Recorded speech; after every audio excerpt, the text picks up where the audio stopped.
Analisis kluster. Tujuan dari analisis kluster adalah mengelompokkan objek berdasarkan kesamaan karakteristik di antara objek-objek tersebut.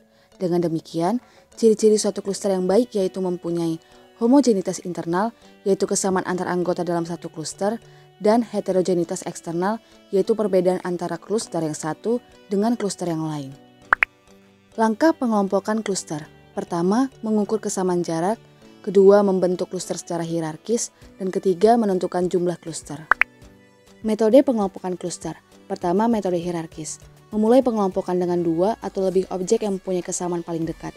Kemudian diteruskan pada objek yang lain, dan seterusnya hingga kluster akan membentuk semacam pohon, di mana terdapat tingkatan atau hierarki yang jelas antar objek, dari yang paling mirip hingga yang paling tidak mirip. Hal yang membantu untuk memperjelas proses hierarki ini disebut dendrogram. Kedua, metode non-hierarkis. Dimulai dengan menentukan terlebih dahulu jumlah kluster yang diinginkan, 2, 3, atau yang lain. Setelah jumlah kluster ditentukan, maka proses kluster dilakukan dengan tanpa mengikuti proses hierarki. Metode ini biasa disebut K-means cluster. Asumsi yang harus dipenuhi dalam analisis kluster.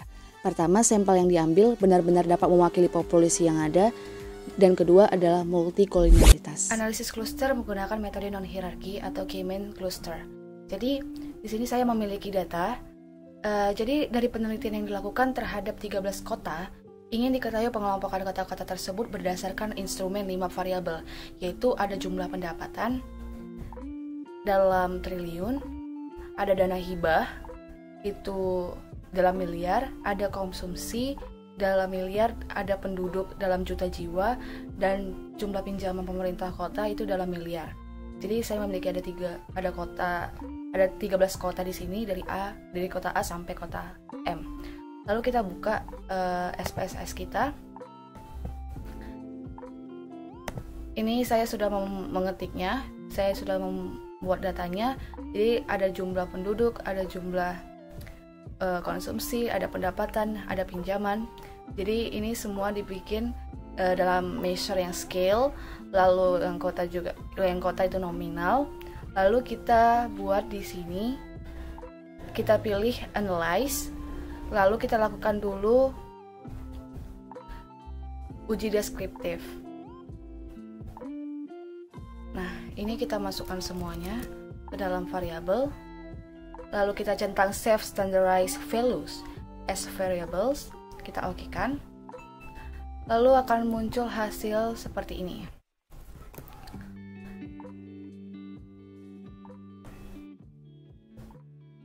Oke, ini dia hasilnya. Memiliki rata-rata 76,08. Jadi ini kita buka Word kita, hasil interpretasi kita. Nah, langkah yang pertama yang kita lakukan tadi adalah standarisasi atau transformasi.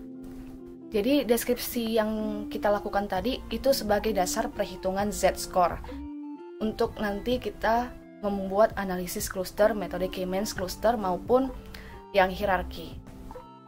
Jadi kita untuk menganalisis kluster kita buat dari sini analyze, lalu kita pilih classify, lalu kita pilih K-means cluster.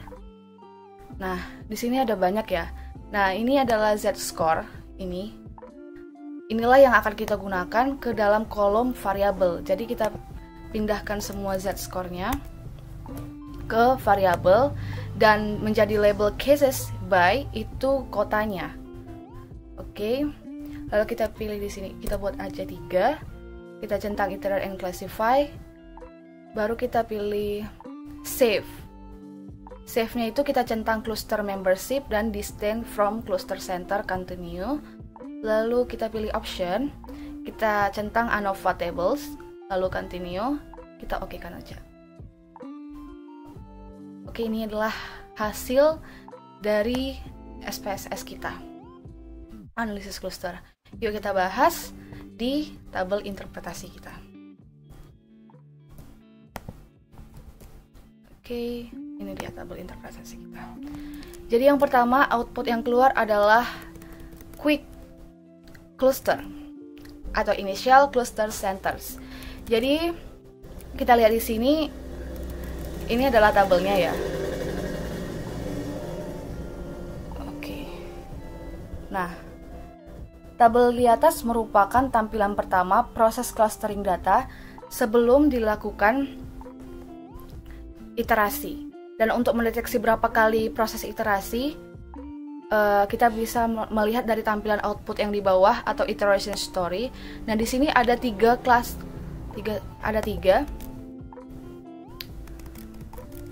Nah,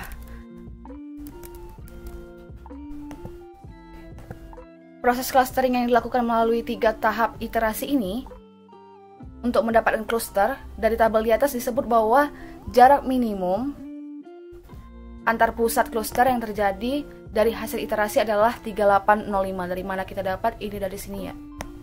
Jarak minimumnya 3,805. Adapun hasil akhir dari proses clustering digambarkan di final cluster centers. Jadi ini adalah output final cluster center, di mana terkait dengan proses standarisasi data sebelumnya yang mengacu pada Z-score dengan ketentuan sebagai berikut. Nilai negatif berarti data berada di bawah rata-rata total, nilai positif berarti data berada di atas rata-rata total. Jadi penamaan cluster atau penarikan kesimpulan sangat bersifat subjektif dan bergantung pada tujuan penelitian. Tahap selanjutnya yang perlu dilakukan dengan melihat perbedaan variabel pada cluster. Oke, sebelumnya itu kita lihat di sini nilai negatif berarti berada di bawah rata-rata total. Nah, berarti Z-score jumlah pendapatan itu berada di cluster 2 gitu. Yang mana paling tinggi. Begitu juga seterusnya. Lalu tahap selanjutnya yang perlu dilakukan adalah melihat nilai F dan nilai probabilitas signifikan masing-masing variabel seperti tampak tabel berikut. Oke, ini adalah ANOVA-nya. Nah, semakin besar nilai F dan signifikasi lebih besar dari 0,05 lebih besar dari signifikansi, maka semakin besar perbedaan variabel pada klaster yang terbentuk.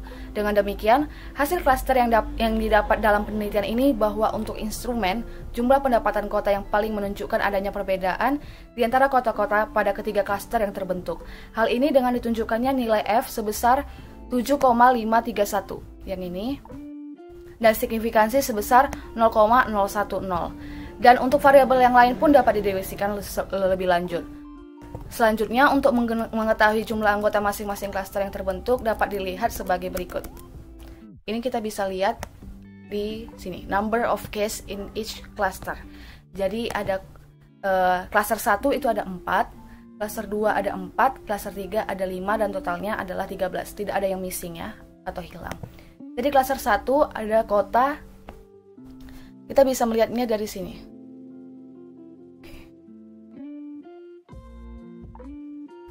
Dari tabel SPSS kita yang ini.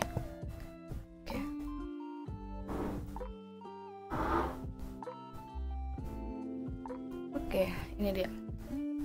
Ini cluster 1, ini cluster 2, ini cluster 1, ini cluster 3. Jadi kita bisa melihatnya dari sini. Oke. Kita perkecil ya. Oke. Nah, di sini cluster 1 itu adalah kota A, C, E, dan F dengan masing-masing jarak terhadap pusat cluster 1 adalah yang di sebelahnya. Cluster 1 dengan jarak terhadap pusat cluster 1 itu 1,59061. Begitu juga kota C itu 1,37411. Begitu seterusnya. Dan cluster 2 kota B, G, J, dan L. Kota B ini berarti ini kota B 2,18707 dengan jarak terhadap pusat cluster 2-nya. Seperti itu. Kita akan melaksanakan metode hierarki pada kasus yang sebelumnya, di mana metode hierarki cluster atau hierarki itu konsep dari metode hierarki ini dimulai dengan menggabungkan dua objek yang paling mirip. Kemudian gabungan dua objek tersebut akan bergabung lagi dengan satu atau lebih objek yang paling mirip lainnya. Proses clustering ini pada akhirnya akan menggumpal menjadi satu cluster besar yang mencakup semua objek. Metode ini disebut juga sebagai metode aglomeratif yang digambarkan dengan dendrogram. Apa nanti gambar dendrogram akan dibuat di bawah nanti hasilnya. Lalu bagaimana sih cara membuat metode hierarki di SPSS? Kita balik ke SPSS kita. Oke. Nah, pertama apa yang kita akan lakukan? Dari analyze, lalu classify, lalu kita pilih hierarchical cluster. Oke. Nah, di sini ada banyak, tapi kita memerlukan apa? Kita memerlukan z-score saja. Yang standarisasi tadi. Lalu kita pilih, lalu kita buat kota di sini. Oke. Lalu kita centang statistik dan plots. Lalu di statistik kita pilih proximity matrix dan kita pilih range of solution. Di sini kita bikin 2 ke 4 aja. Oke. Lalu di plot kita centang dendrogram, nanti kita akan melihat dendrogram tersebut. Lalu kita pilih di iCycle ini kita pilih known, lalu continue. Lalu di method itu kita pilih between groups linkage, square equilibrium ini centang aja. Lalu di standardize itu kita pilih z-score karena itu yang tidak kita pakai. Lalu di save known. Oke, continue. Kita klik OK. Oke, inilah hasilnya. Oke. Kita balik ke tabel kita. Nah, di sini pertama kita dapat output case processing summary, di mana tabel output ini menunjukkan bahwa semua data berjumlah 13 objek yang telah diproses tanpa ada data yang hilang, missingnya itu 0. Lalu, yang kedua kita akan menganalisis proximity matrix. Jadi ini adalah outputnya, di mana tabel di atas menunjukkan matriks jarak antar variabel satu dengan variabel yang lain. Semakin kecil jarak Euclidean, maka semakin mirip kedua variabel tersebut sehingga akan membentuk kelompok cluster. Nah, yang selanjutnya itu ada agglomeration schedule, di mana ketika kita melihat tabel di atas ini itu merupakan hasil proses clustering dengan metode between group linkage, di mana setelah jarak antar variabel diukur dengan jarak Euclidean, maka dilakukan pengelompokan dan dilakukan secara bertingkat. Di mana di sini ada stage 1. Cara melihatnya itu seperti ini. Jadi stage 1 itu terbentuk satu cluster yang beranggotakan kota K, ini kota K dan kota M. Nah, dengan jarak berapa? 0,341. Itu kita lihat dari koefisiennya. Baru karena proses aglomerasi dimulai dari 2 objek yang terdekat, maka jarak tersebut adalah jarak terdekat dari sekian kombinasi jarak dari 13 objek yang ada. Lalu, selanjutnya lihat kolom terakhir di next stage itu terlihat angka berapa. Nah, di sini ada angka 5. Maka poin selanjutnya adalah kita lihat di sini next stage-nya itu angka ke-5. Stage-nya itu 5 pada baris ke-5 dan 4 ya. Objek keempat itu ada kota D. Dengan membentuk cluster ini, dengan membentuk cluster itu kota K. Jadi sekarang cluster terdiri dari 3, ada D, K, dan M.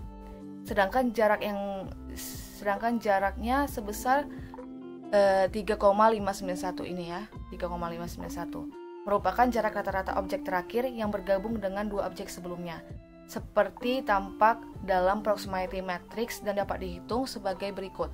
Jadi dari mana kita mendapat D, jarak kota D dan K, itu dari tabel proximity matrix, di mana ini D ke K.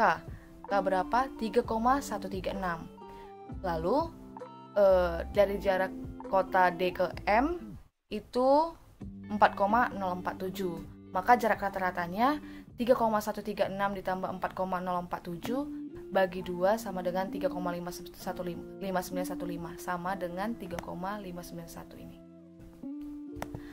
Begitu juga seterusnya sampai stage terakhir gitu. Proses aglomerasi ini bersifat kompleks, khususnya perhitungan koefisien yang melibatkan sekian banyak objek dan terus bertambah. Proses aglomerasi pada akhirnya akan menyatukan semua objek menjadi satu cluster, dan hanya saja dalam prosesnya dihasilkan beberapa cluster dengan masing-masing anggotanya tergantung jumlah cluster yang dibentuk. Dan perinciannya adalah tabel output ini, cluster membership. Ini kita bisa lihat dari bawah agglomeration. Nah, ini dia. Kita lihat penjelasannya di interpretasi kita. Ini dia. Oke. Dari tabel ini kita dapat melihat anggota kluster apabila diinginkan dibentuk 4 kluster, maka anggota kluster 1 adalah ini dia. Kota A, kota C, itu aja. Lalu anggota kluster 2 itu ada kota B, anggota kluster 3 ada D, ada G, ada J, K, L, M. Itu kalau 4 kluster. Kalau yang 3 kluster, ini dia 3 kluster. Kita lihat di sini kluster anggota kluster pertama itu ada A, ada C, ada E, ada F, ada H, dan ada I. Lalu yang anggota kluster kedua itu ada B aja. Baru anggota kluster ketiga ada D, ada G, ada J, K, L, M. Begitu juga dengan 2 kluster. Kalau jika 2 kluster itu ada satu anggota kluster 1 dan anggota kluster 2. Ini ada A, C, E, F, H, I. Itu anggota kluster 1 dan anggota kluster 2. Sisanya ada B, D, G, J, K, L, M. Seperti itu. Yang terakhir adalah grafik ini, dendrogram. Jadi dendrogram berguna untuk menunjukkan anggota kluster yang ada jika akan ditentukan beberapa kluster yang seharusnya dibentuk. Sebagai contoh, ini kita lihat di sini. Oke, ini dia gambarnya. Nah, sebagai contoh kita lihat dalam dendrogram ini, apabila akan dibentuk 2 kluster, maka kluster pertama beranggotakan kota K sampai kota B. Ini dia. Kota K sampai kota B. Oke, dia. Kota K sampai dengan kota B. Oke. Nah, lalu sesuai dengan urutan dalam dendrogram, dan kluster kedua beranggotakan kota dari A sampai H. Demikian seterusnya, dapat dengan mudah dilihat anggota tiap kluster sesuai jumlah kluster yang diinginkan.